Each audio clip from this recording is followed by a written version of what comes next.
¿Qué tal? ¿Cómo están? Muy buenas noches. No, hoy no estamos en nuestro estudio habitual, en el decorado habitual del Cara a Cara. Hoy nos hemos desplazado hasta Tudela para poder tener una conversación de estas, que a nosotros nos gustan de vez en cuando, con alguien que a buen seguro les va a resultar muy especial. A quienes la conocen, seguro, y a quienes la van a descubrir esta noche, pues esperemos, ella me imagino que es lo que querrá, que puedan descubrir a Espido Freire. Muy buenas noches. ¿Qué tal? Buenas noches. Gracias por estar con nosotros. Un placer. Espido estuvo la semana pasada dando una conferencia y por la mañana también impartir unas clases en el Instituto Valle del Ebro para hablar de lo que sabe y de lo que sabe, aunque me imagino que luego las conversaciones con los alumnos se irían por muchos derroteros de literatura. ¿Cómo es ese encuentro con los más jóvenes? En realidad es una clase magistral, es una hora en la que los chavales se supone que preparan preguntas, se supone que han estado trabajando antes algo de la obra del autor y van ahí a formular esas preguntas y a escuchar un poco el rollo que les va a soltar. Entonces depende un poco de la habilidad del escritor, si se enganchan, si no se enganchan, si son más tímidos, si son menos. Suelen hacer pocas preguntas, porque bueno, el grupo intimida, son adolescentes, pero conmigo se portaron muy bien, se me suelen portar bien y abordamos temas no tan estrictamente literarios como los que a mí me parece que es importante que alguien les pueda plantear. Los temas que tienen que ver con la vocación, que tienen que ver con los estudios, con la responsabilidad respecto a la cultura, con la anorexia y la bulimia también, ¿no? Que es otro de los temas que yo suelo tocar.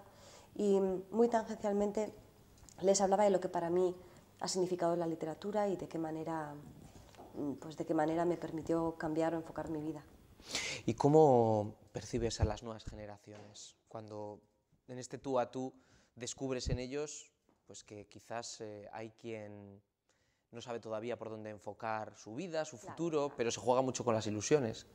16 años. Vamos, creo que incluso con 10 más los hay que no sabemos muy bien qué hacer con nuestra vida. No son homogéneos, por mucho que a veces tengamos la impresión de que se visten igual, se mueven igual, ven lo mismo, son profundamente individualistas y sobre todo tienen, yo creo que a diferencia de otras generaciones, tienen muchas posibilidades para ser creativos y lo aprovechan. Vagos ha habido siempre, maleducados también, elementos violentos cuando no los ha habido, ¿no? Pero me parece que tienen a su favor primero el mundo a sus pies, a un clic, y después la posibilidad de ser mucho más, como decía antes, más creativos, más inventivos, de ser más originales de lo que nunca se ha podido ser. O sea que esto de que las nuevas generaciones no salen tan preparadas, no tienen motivaciones, ¿no es verdad? A ver, es que el sistema de educación es muy distinto, ha variado además mucho en los últimos 20 años, ¿no? Yo estudié todavía EGB y luego BUP y luego COU. Y en ese caso ya se decía que comparado con el antiguo bachillerato nosotros salíamos peor preparados.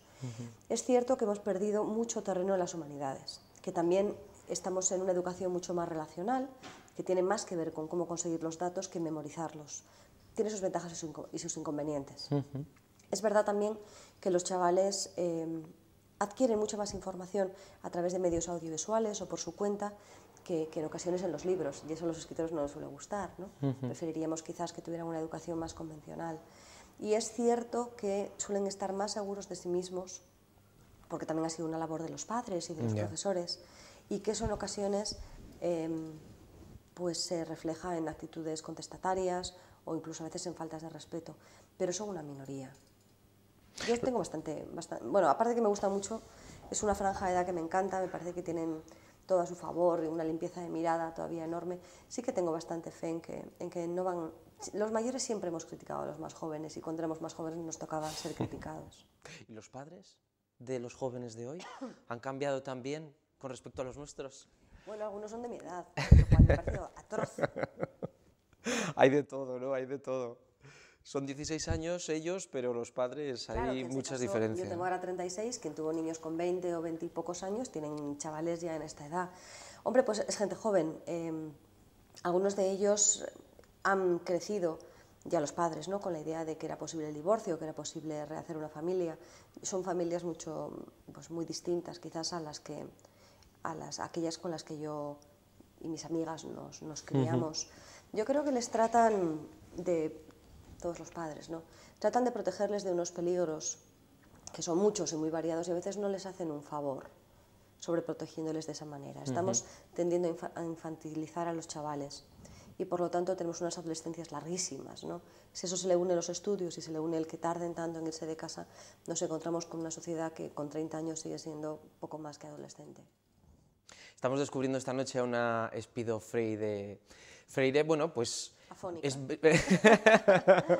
Esto del resfrío y viajar tanto, no sé cómo te lo montas, si cuando te despiertas un día en el hotel dices, bueno, a ver, ¿dónde estoy hoy? Si tienes que reaccionar o no, o tienes clarísimo cada día dónde estás. Se suele tener claro, más vale, porque si no... De hecho, el otro día me estaba dando cuenta de que yo siempre digo que tengo mala memoria, pero no debo tener tan mala memoria porque nunca me he confundido de habitación de hotel. Llego a un hotel y recuerdo perfectamente si estoy en la 512, en la 27 o en la que sea. Pero a veces es un poco, sobre todo cuando no se encuentra una muy bien, es un poco desconcertante, porque... Pero bueno, vamos a hablar de lo bueno de viajar y lo bueno del trabajo que yo tengo es que te permite encontrarte con gente muy distinta. Yo soy además una persona muy sociable, me enrollo con las paredes, me da igual. Y te permite además el dejar ese provincianismo que a veces, si estamos instalados únicamente en una ciudad, tendemos a mantener. Hoy es Navarra y antes de ayer era Málaga y el otro día era Sevilla y el otro día era Bilbao y el otro día era fuera de España. Y eso me hace, o creo yo, que me ayuda a tener una visión un poco más global. A veces con menos raíces y con menos apego, pero bueno, más global. El problema es eso, un dolor de cabeza o un resfriado, es cuando entran las ganas de mimos y de estar en casita, estar con tus rituales, con tu edredón y esas cosas, pero bueno. ¿Vuelves de vez en cuando a tus raíces? ¿Vuelves a Bilbao de vez en cuando? ¿O la familia allí ya no Vuelvo está? a Bilbao, lo que ocurre es que mi familia, que era de origen gallego, regresó a Galicia. Entonces, cuando quiero ir a ver a mis padres, me voy a La Coruña. Y los amigos y las amigas de origen continúan estando, muchos de ellos en el País Vasco. ¿Y eso te ha permitido también conocer un poco mejor esta sociedad que tenemos por aquí en el norte? Sí, me imagino que sí.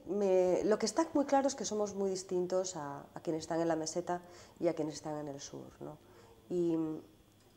Y eso, que podría ser un enriquecimiento, a veces se está empleando como una manera quizás de buscar intereses particulares o de, en un momento tan crítico como es este, de no emplearlo como una fuerza común, sino más bien en un sálvase quien pueda. Ahora se está hablando mucho también, ¿no?, de la importancia o no de continuar con este sistema autonómico, este sistema muchas veces de economía transferida. Yo creo que es interesante que se abra ese debate, independientemente de luego qué decisiones se tomen, y que tomemos, bueno, volvamos a hablar de una palabra que es importante, que es la de solidaridad. ¿Hay solidaridad también en la literatura?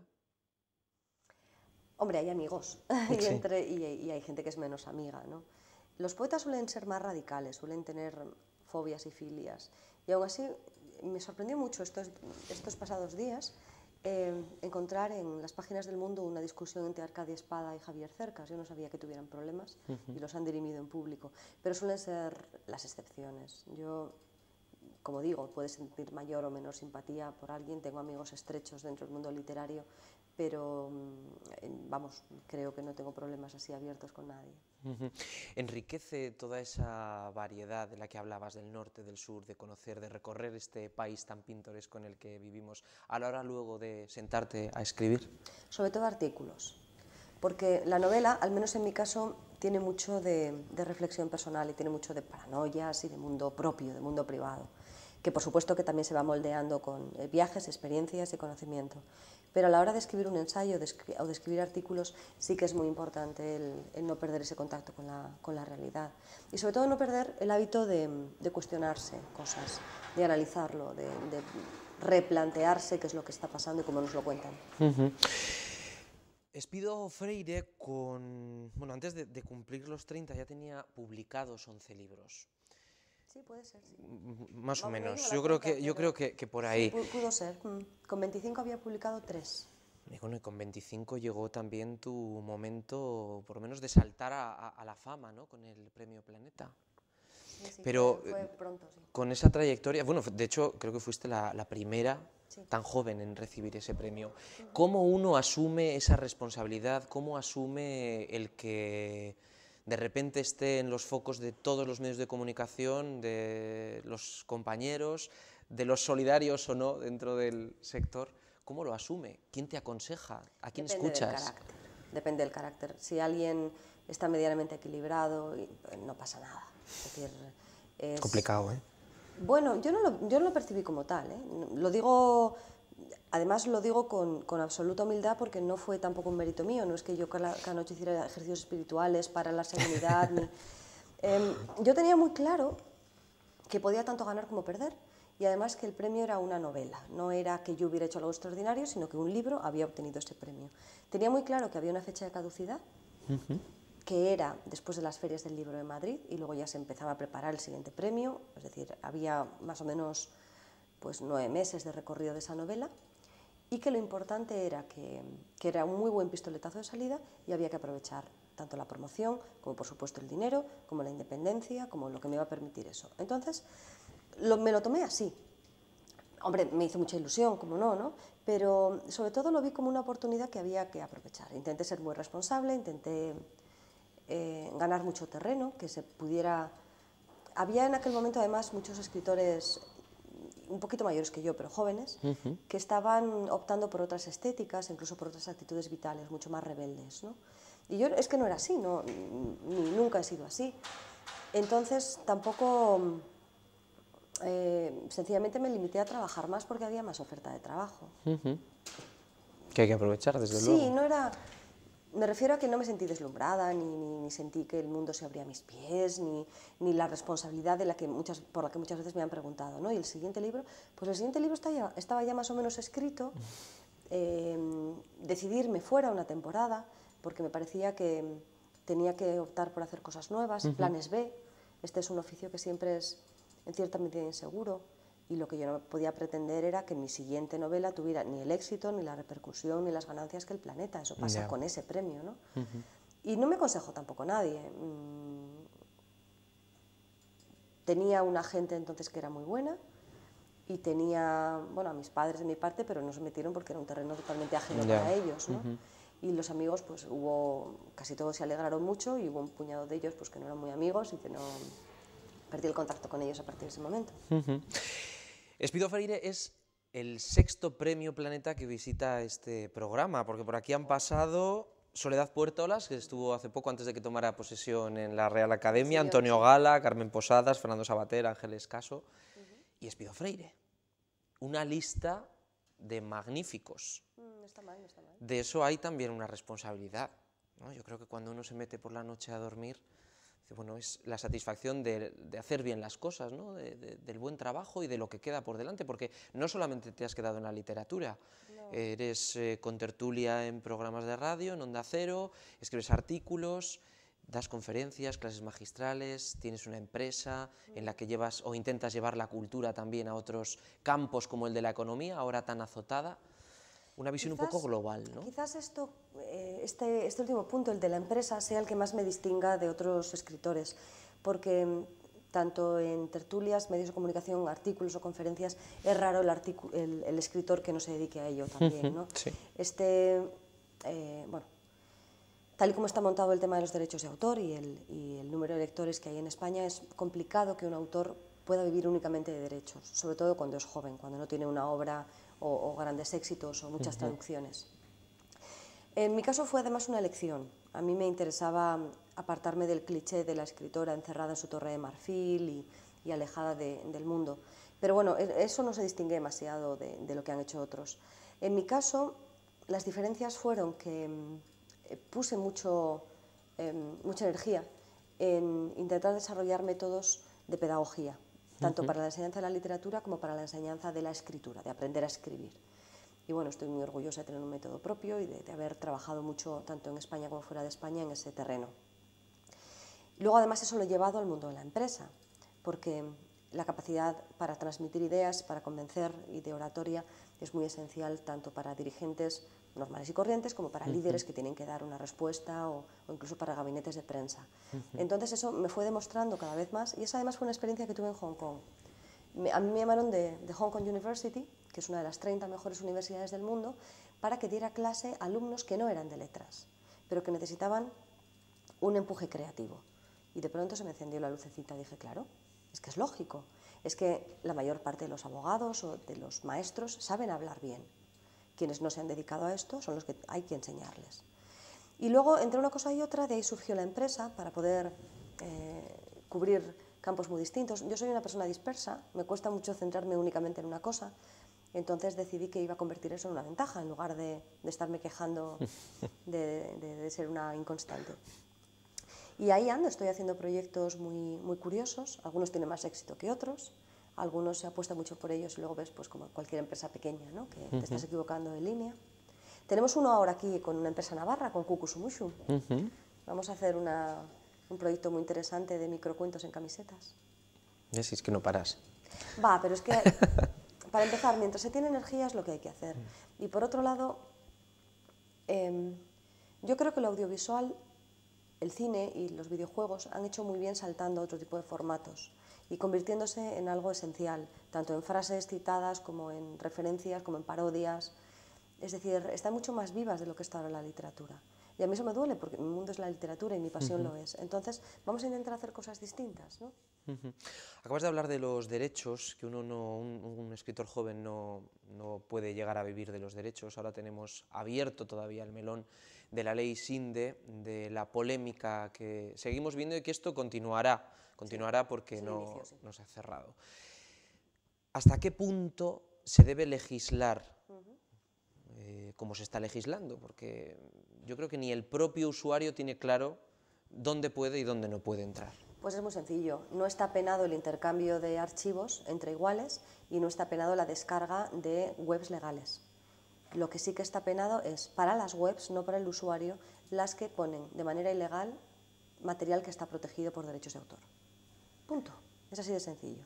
No se está limitando la libertad de expresión, no se está haciendo una censura, lo que se está impidiendo es que gente que está lucrándose a través de la publicidad en páginas web, por ejemplo, robe los derechos de autor de los creadores. Algo que, a poco que nos paremos a pensar, es lógico. Es decir, yo percibo una cantidad determinada por los libros que escribo. Esa cantidad es el 10%, es muy pequeña. Realmente los autores ganamos muy poco dinero. ¿Por qué? Porque el resto tiene que repartirse entre toda la otra gente que vive de la cultura, desde traductores a correctores de texto, ilustradores, imprenta, comerciales, distribuidores. Quienes somos la punta del iceberg somos los creadores, pero de la empresa cultural, me da igual que sea la mía o que sea la del cine, vive mucha gente, realmente hay una estructura ahí poderosa, hay un PIB que se está generando. Entonces, si alguien, por su cara bonita y porque lo que está haciendo es, como digo, conseguir a través de clics o de publicidad una serie de ingresos, se salta todo ese proceso, anula los derechos de autor, está cometiendo una acción que es dolosa.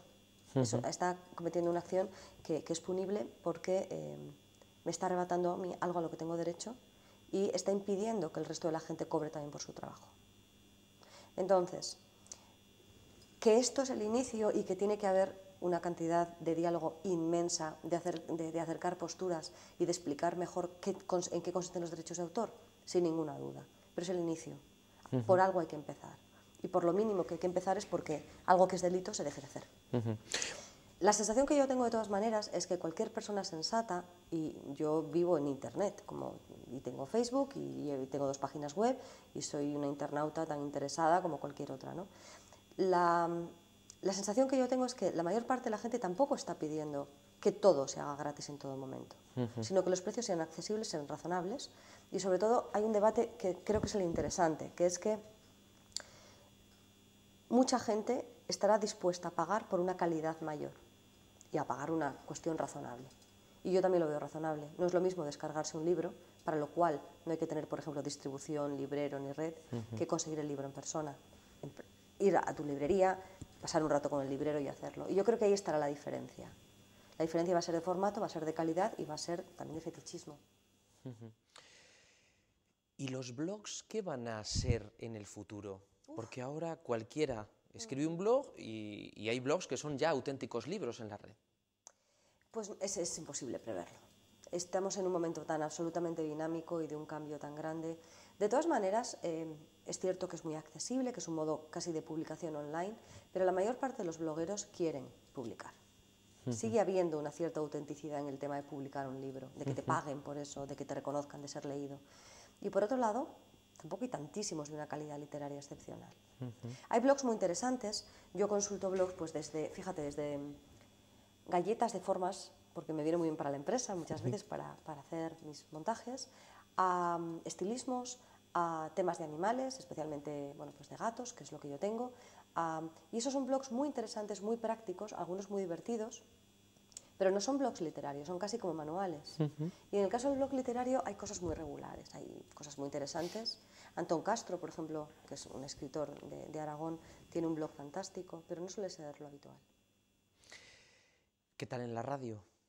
¿Es un medio que te atrae? ¿Te sientes cómoda con Sí. esos compañeros con los que discutes tanto de vez en cuando? Eso me gusta menos. Yo no soy nada discutidora, no me gusta la polémica y no me gusta tener que pelearme por la palabra, no me gusta defenderme. Y bueno, la radio, lo mismo que la televisión, busca un cierto espectáculo, ¿no? En ocasiones forzado. Y para mí eso es muy difícil. Yo no me sé crear un personaje. No sé distinguir lo que yo opino de lo que el personaje de la radio opina. No acabo yo ahí de... Pero sí, me gusta mucho, me siento mucho más cómoda, por ejemplo, que en la televisión. Es un medio muy generoso y muy... no sé cómo decirlo.